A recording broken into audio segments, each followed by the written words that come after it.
Today is our All Saints service, the day we remember and honor the lives of those who have passed away this year. In our in-person service, the congregation will be given the opportunity to remember any person they know and love who has passed away. I know as I say these words, people come to your mind. There's a line in the song, Find Us Faithful, that says, "And after all our hopes and dreams have come and gone, and our children sift through all we've left behind, may the clues that they discover and the memories they uncover become the light that leads them to the road we each must find." My parents are still living, but they have moved to an assisted living facility. So my siblings and I have been slowly sifting through all that they have left behind in our home place. Every letter we find, every picture and item holds a memory and a story. But most of all, my parents will leave with me a heritage of faith passed down through godly lives. That is what the folks we remember today have done as well. So take this day to think about what heritage of faith you are leaving. And let's now join in a service of remembrance and a service of worship. Welcome to worship. Today is All Saints Sunday, and so we are remembering our saints who have passed this past year. Would you join me please in this prayer? God, they left their mark on us for you. So we give thanks for the saints who have followed you, whether in cathedrals or storefront assemblies. We give thanks for their hands that have touched the sick and given food in your name, whether these hands are manicured or soiled with age. We give thanks for the saints who come in suits and ties, and those who come in t-shirts and jeans, and those who wear heels and those who wear steel-toed boots. We give thanks for the saints who have intersected our lives. For Mary Hester, warm and sweet, always ready to welcome. Bill Williams, gracious and kind, always ready to speak an encouraging word. For Peggy Arndt, a determined soul who always had hope and never a complaint on her lips. For Lillian Graham, faithful and warm, always ready to offer a willing hand. And for Nolan Brunson, always learning, always growing, and always singing of your faithfulness. Bless the memories of your saints, God. May we learn how to walk wisely from their example of faith, worship, love, and service. Amen.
For all the saints who from their labors rest, who thee by faith before the world confessed, thy name, O Jesus, be forever blessed.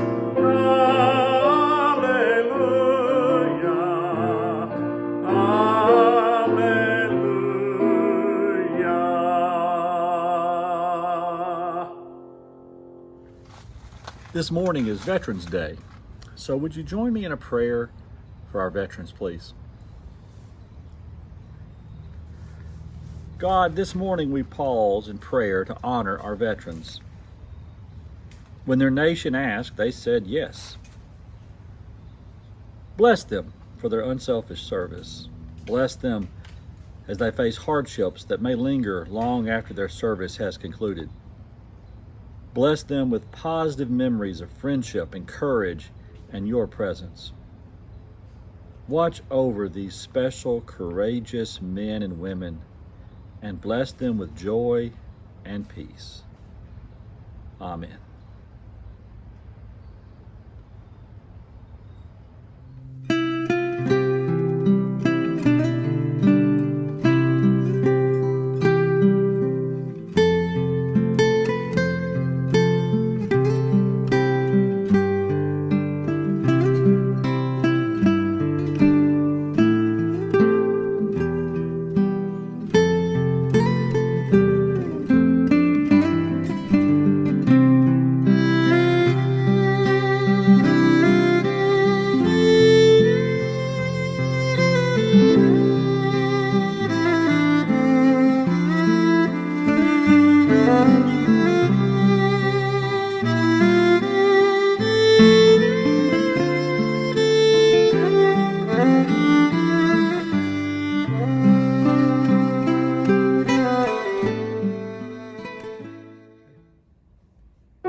In Christ alone my hope is found.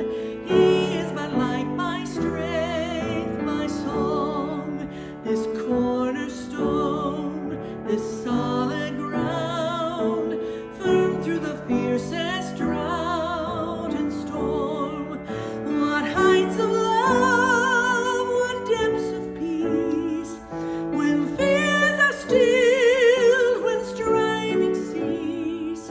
My comforter, my all in all, here in the love of Christ I stand. No guilt in life, no fear in death. This is the power of Christ in me. From life's first cry to final breath, Jesus commands my destiny. No power of hell, no scheme of man can ever pluck me from his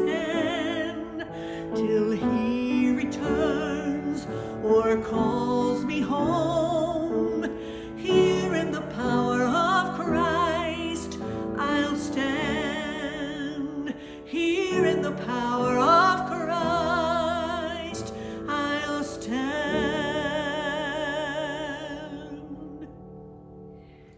Good morning. I'm Jean Weaver, a retired Presbyterian minister helping John out.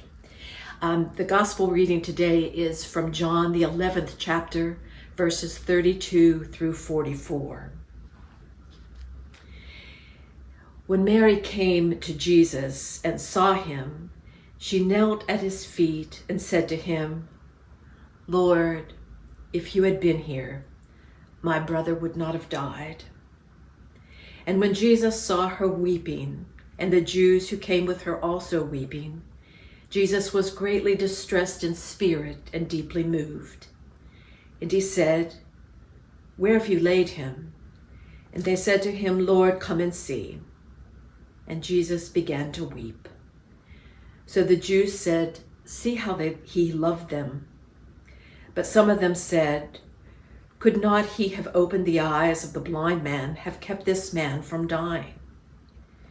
And when Jesus, again greatly distressed, came to the tomb, it was a cave, and a stone was lying against it.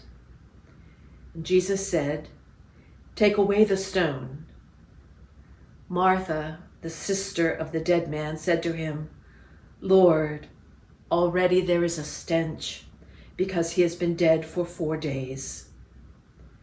Jesus said to her, "Did I not tell you that if you believed, you would see the glory of God?"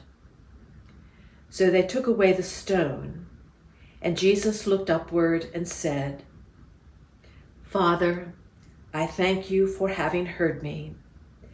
I knew that you were always near me and hear me, but I have said this for the sake of the crowd standing here, so that they may believe that you sent me." And when he had said this, he cried with a loud voice, "Lazarus, come out!" The dead man came out, his hands and feet bound with strips of cloth, and his face wrapped in a cloth. And Jesus said to them, "Unbind him and let him go." Good morning. Welcome to All Saints Sunday. All Saints is a celebration, really, of all the saints, known, unknown, famous, not famous. The folks who have carried this message of love and God's love to the world for centuries now. We started in the 4th century wanting to remember the Christian martyrs, but it was rather localized celebrations, and nothing was terribly organized in the 4th century anyway. And some of these celebrations were held around Pentecost, others closer to Easter. But in the 9th century, on the British Isles, they began to celebrate an All Saints' Day at the end of October and the beginning of November. And eventually, the Pope got involved, and a little bit later, it was made a celebration that was regularly brought together on November the 1st of every year, called All Saints' Day. And it became a little bit more organized and certainly with the Catholic Church, very universal. Today, it is celebrated on November the 1st by the Roman Catholic Church and many Protestant churches like our own. But since few people come to church on November the 1st, when November the 1st is a Monday, we often celebrate it on the Sunday after, the first Sunday after November the 1st. In a sense, All Saints is about remembering that people, real people like you, people like me, have been holding steady and living boldly for Christ for 2,000 years. Some of these folks are famous enough to be considered actual canonized saints. Others of us are no less a saint, but we're not very famous. One more well-known saint is Joan of Arc. She was born on January the 6th in 1412, very devoted person. Her family was very devoted to the Catholic Church. They were French peasants. As a teenager, she led the French army into a victory, believing that she was acting under the influence of the divine. Joan was finally captured and she was accused in her capture of rejecting counsel and acting willfully. She was interviewed several times, countless times, before her official trial began.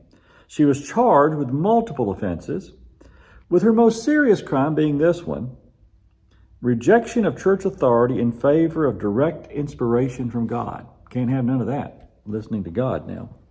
And after her refusal to submit to church authority, she was sentenced to be executed. When she heard this announcement, Joan recanted.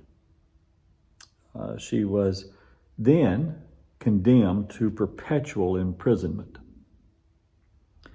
She was ordered to wear female clothes, but after a few days, she was found wearing male clothes, saying that she was approached and reproached by St. Catherine and St. Margaret for giving in to the church.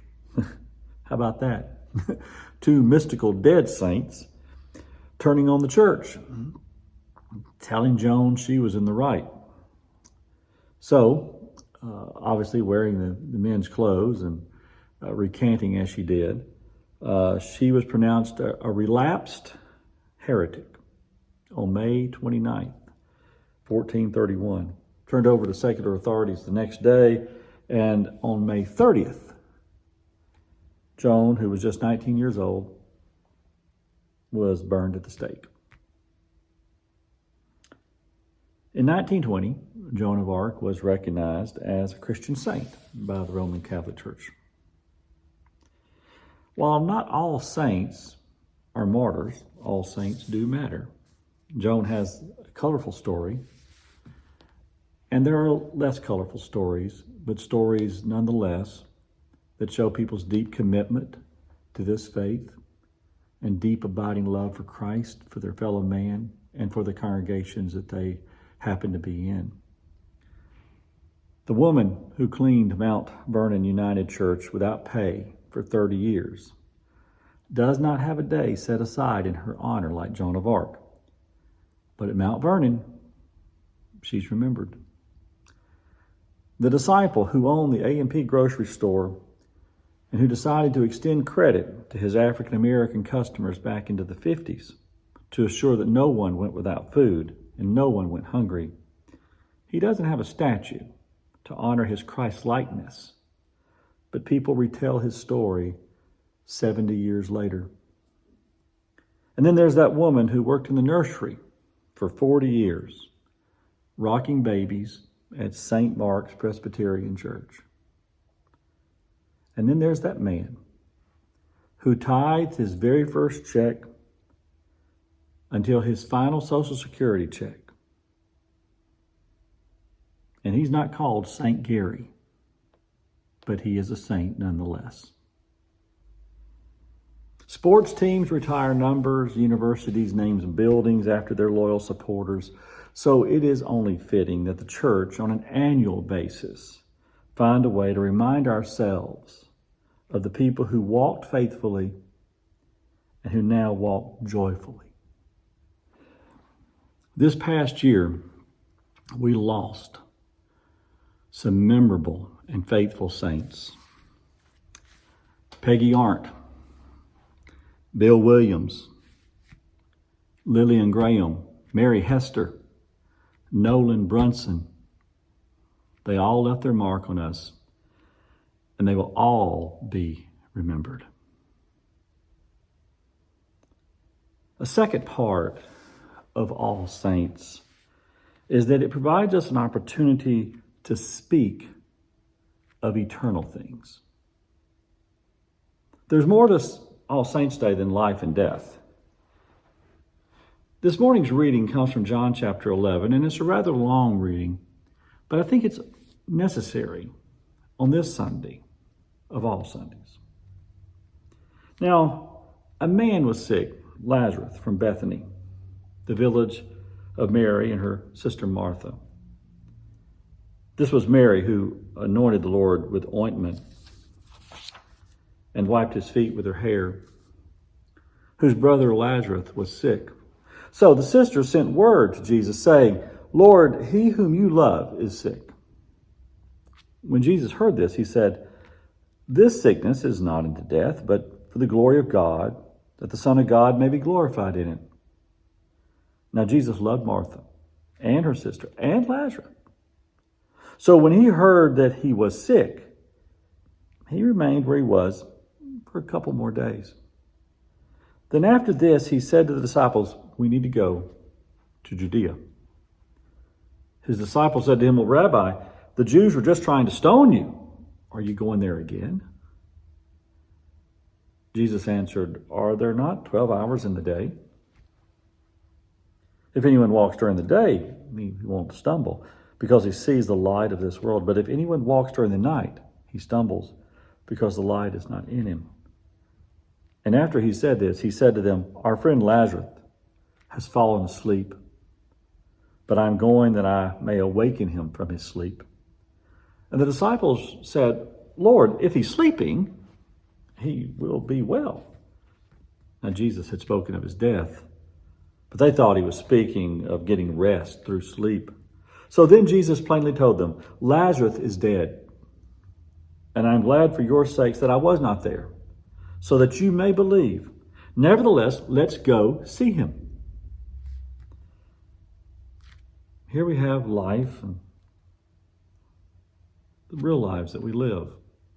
We live, we get sick, we die. But woven through all of these days and nights is love. People we love, friends we make, and a God who cares. But there's a little bit more to this story. Let me finish. When Jesus arrived, he found that he had been in the tomb for 4 days already. Now Bethany was near Jerusalem, less than 2 miles away, and many of the Jews had come to Martha and Mary to comfort them concerning their brother. When Martha heard that Jesus was coming, she went out and she met him, but Mary remained in the house. And Martha said to Jesus, Lord, if you had been here, my brother would not have died. But even now, I know whatever you ask of God, God will give you. And Jesus said to her, Your brother will rise again. And Martha said to him, I know that he will rise again in the resurrection of the last days. And Jesus said to her, I am the resurrection and the life. And he who believes in me, though he may die, yet he shall live. And whoever lives and believes in me will never die. And do you believe this? Oh, she said to him, Yes, Lord, I believe that you are Christ, the Son of God, who has come into the world. When she said this, she went her way and secretly called her sister Mary, saying, The teacher has come, and he's calling for you. When she heard this, she rose quickly, and when she went to him, now Jesus had not yet entered the village, but was in the place where Martha met him. When the Jews who were with Mary in the house comforting her, saw that she quickly rose up and went out, they followed her, saying, She's going to the tomb to weep. When Mary came to where Jesus was and saw him, she fell down at his feet, saying, Lord, if you had been here, my brother would not have died. When Jesus saw her weeping, and the Jews came with her weeping, he groaned in his spirit, and he was troubled. And he said, Where have you laid him? And they said, Lord, come and see. Jesus wept. Then the Jews said, See how he loved him? But some of them said, Could not this man who opened the eyes of the blind man have kept this man from dying? Then Jesus, again groaning within himself, came to the tomb. It was a cave, and a stone was lying against it. And Jesus said, Would you take away the stone? And Martha, the sister of him who was dead, said, Lord, by this time there's a stench, for he's been dead 4 days. And Jesus said to her, Did I not tell you that if you believed, you would see the glory of God?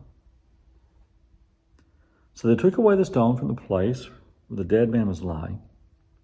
Jesus lifted up his eyes and said, Father, I thank you that you have heard me. I know that you always hear me. But because of the people standing around, I said this, that they may believe that you sent me.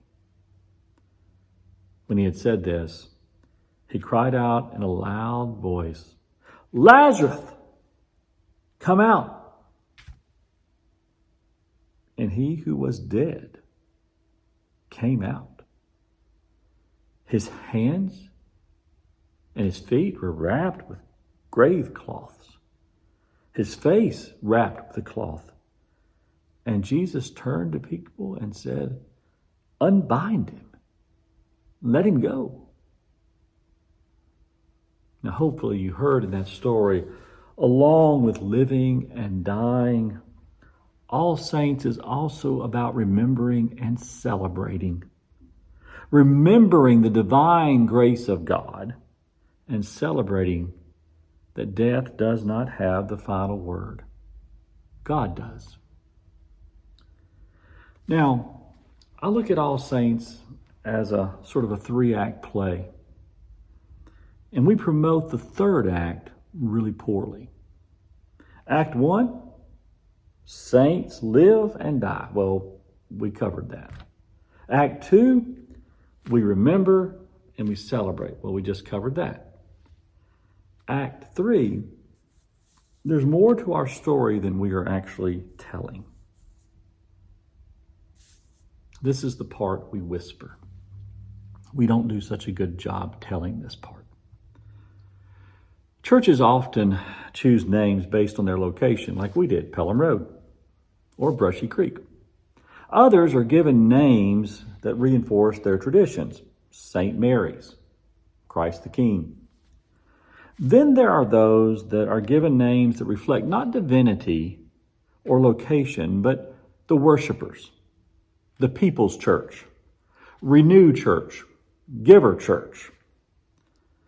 But the 3rd movement of All Saints' Day, and the one that we whisper, not shout, is also my all-time favorite name for a church. House of Sinners and Saints. The part of the story we're not shouting is that we are as much sinners as we are saints. I appreciate how this church, when given the chance to name their church, went with House of Sinners and Saints, not House of Saints and Sinners. It tells me that they knew their market. I'm not saying that they're mostly or that we're mostly sinners. I think that they are only really testifying to the truth. We are sinners and we are saints. We can be generous with our tithe, but we can also get overheated and cuss out the people we work with when they're not carrying their weight. We can tenderly love our 4th grade class and encourage them with affirmation and still drink too much.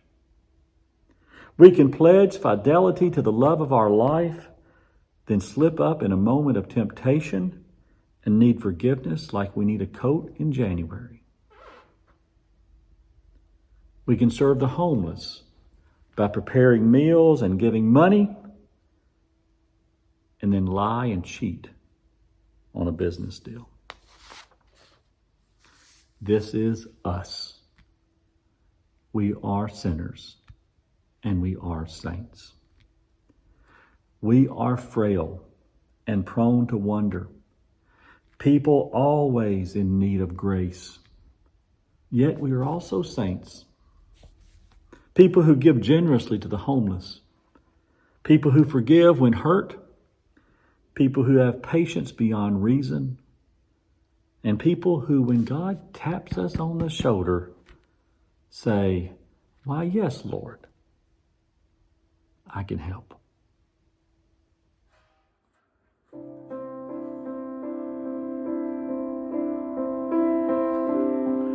We're the journey of a narrow road. Those who've gone before us light the way,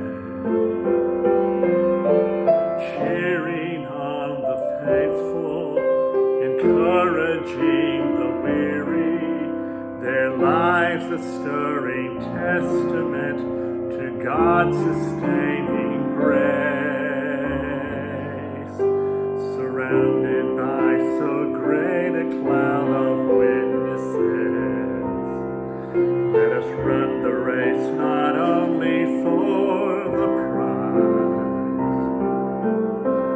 but as those who've gone before us, let us leave to those behind us the heritage of faithfulness passed on through godly life.